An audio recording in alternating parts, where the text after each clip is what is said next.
Good morning. Today is Monday and it's June 8th and it is a beautiful day. The day that, you can just open up your windows and let all the fresh air in.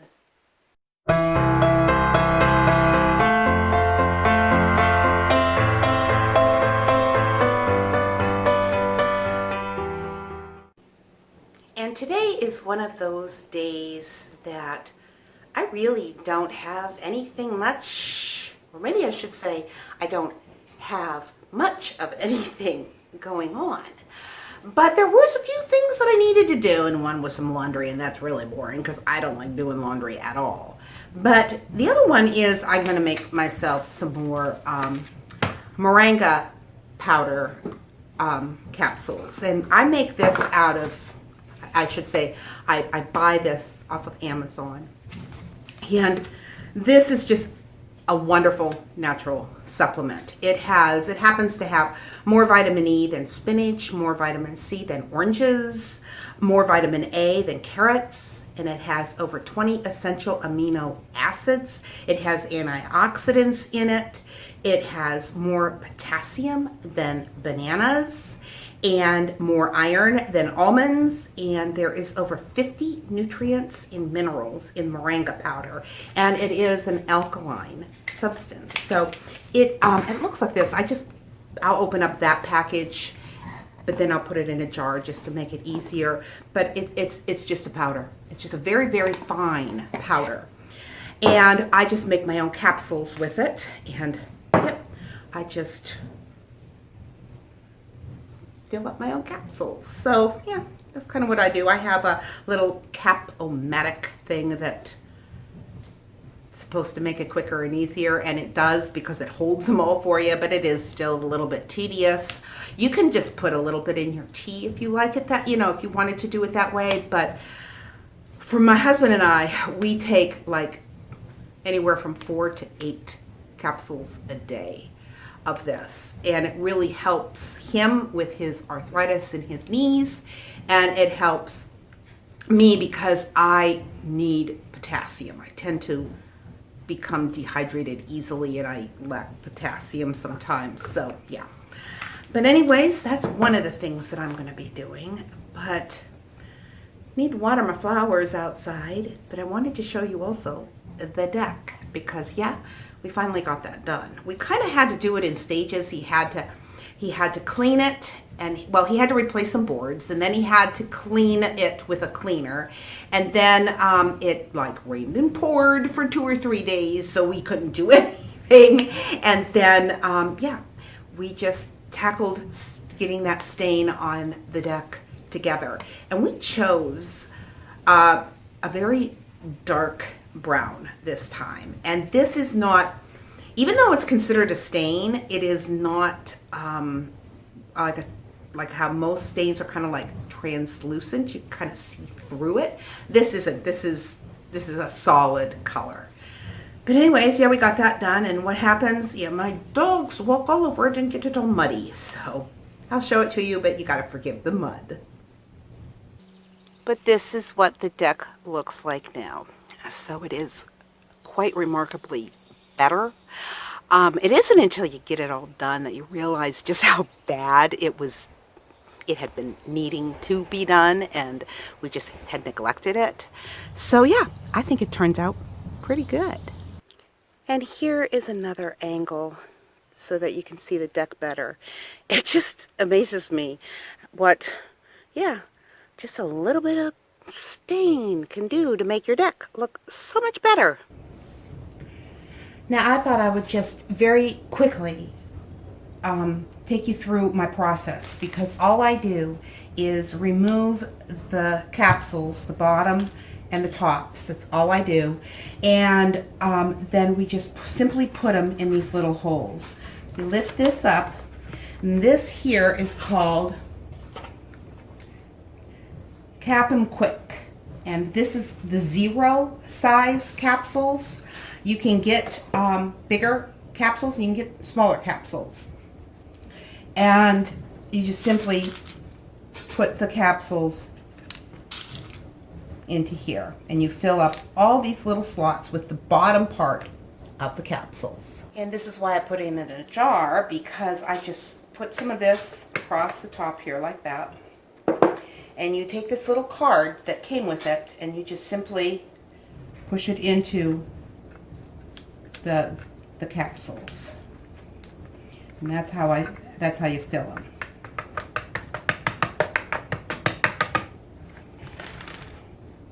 And then I just take what's left back onto the card and put it in there, put it back into the jar. And now all we do is just simply turn these little levers here, and as you can see, there's our capsules. And then you just put the tops right on them, and you've got capsules. And then once you get all the little caps on, you just simply push them down to seal them. So it's quite easy to do. It can be a little tedious at first. You kind of get yourself a rhythm, and then it goes quite quickly once you can get that down. I don't mind doing it. I usually do it watching YouTube videos or watching a show on TV or something. And that's all there is to it. And you just simply, turn this over. And there's going to be powder, which is why I have this little mat underneath, because I'll go ahead and I'll take my jar and put my capsules into the jar. And then any moringa powder left on here, I can just simply bend and put back into my jar so that I don't lose so much of it, because it's a very, very fine powder.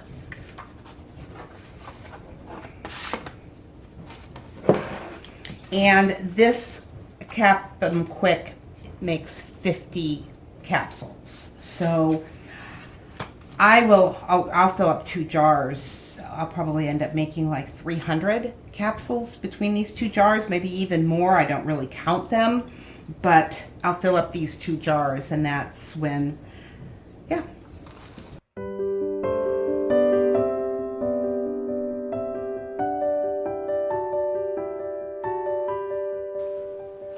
Now, I know that I have done a video in the past, and if I can find it, because it was probably more than 2 years ago, I will link that below, on moringa powder.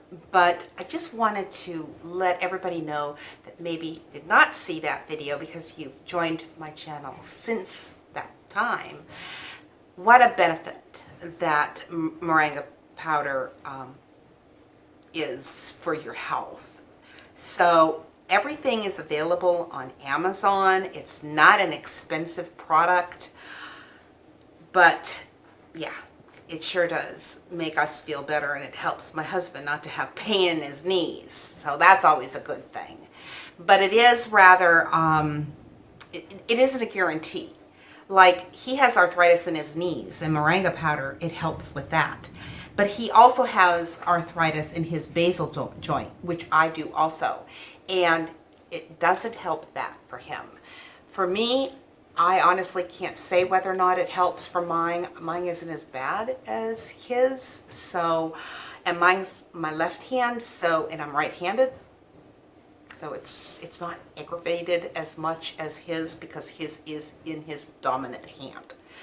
But anyways, I just wanted to share that with you. But right now, what I want to do is, I usually do a devotion right around now, and technically this is kind of like one, but I wanted to just kind of touch base with you on some tidbits of wisdom.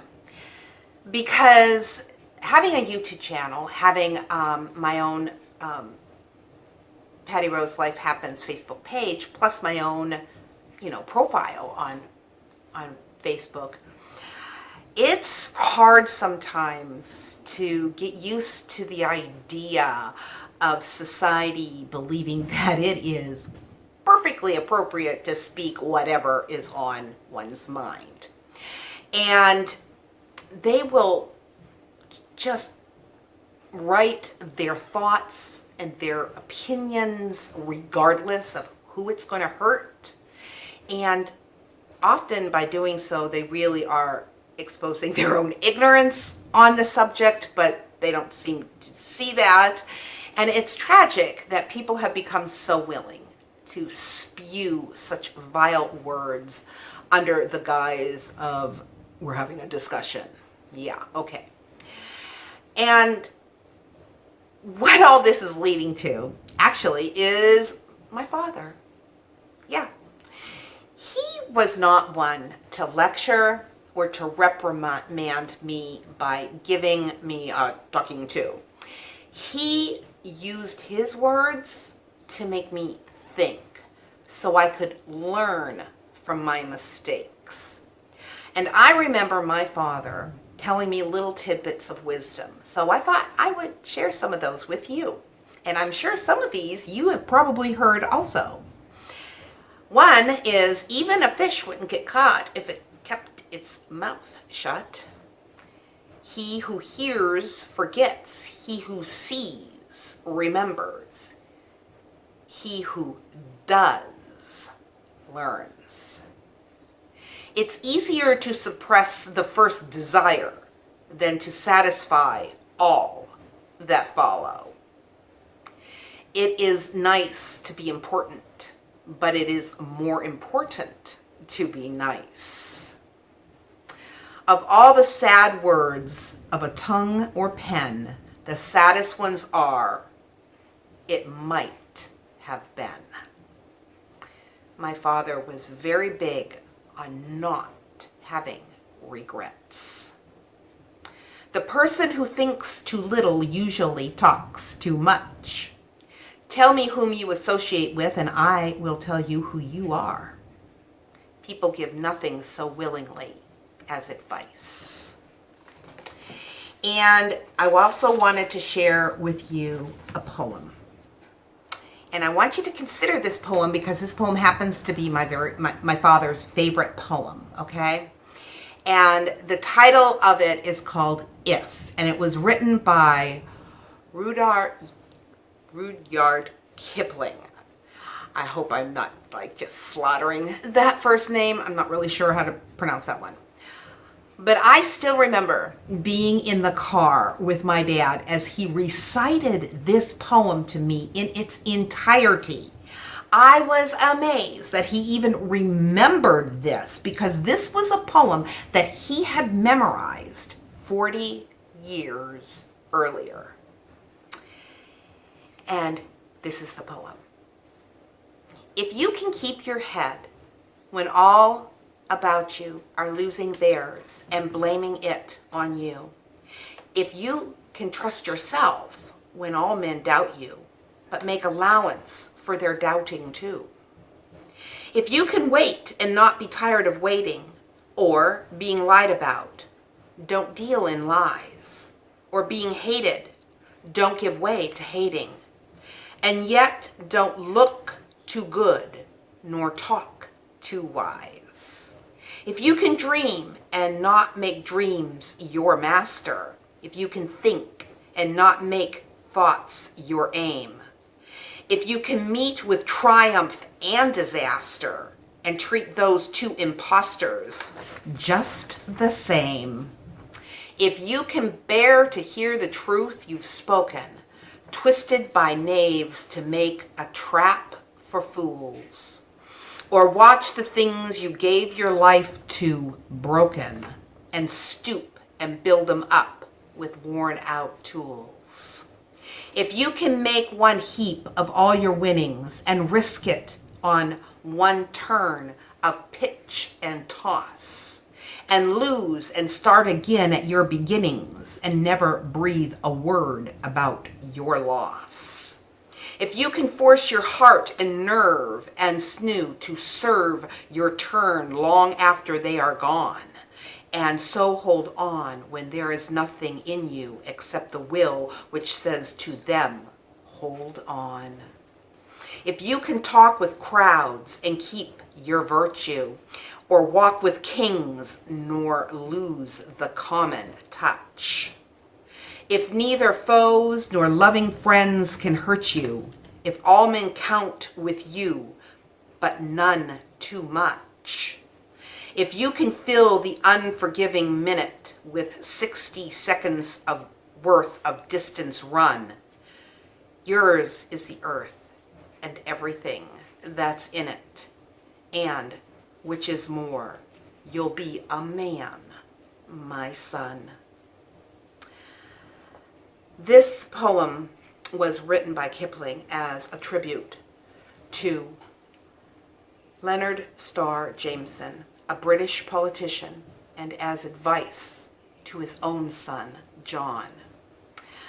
I often wondered if my dad used this poem as a blueprint for his own life. Anyways, that is my tribute to my father and just a few tidbits of wisdom. God bless. I hope you enjoyed this. It's a little bit different from my usual. God bless, and I'll talk to you next week.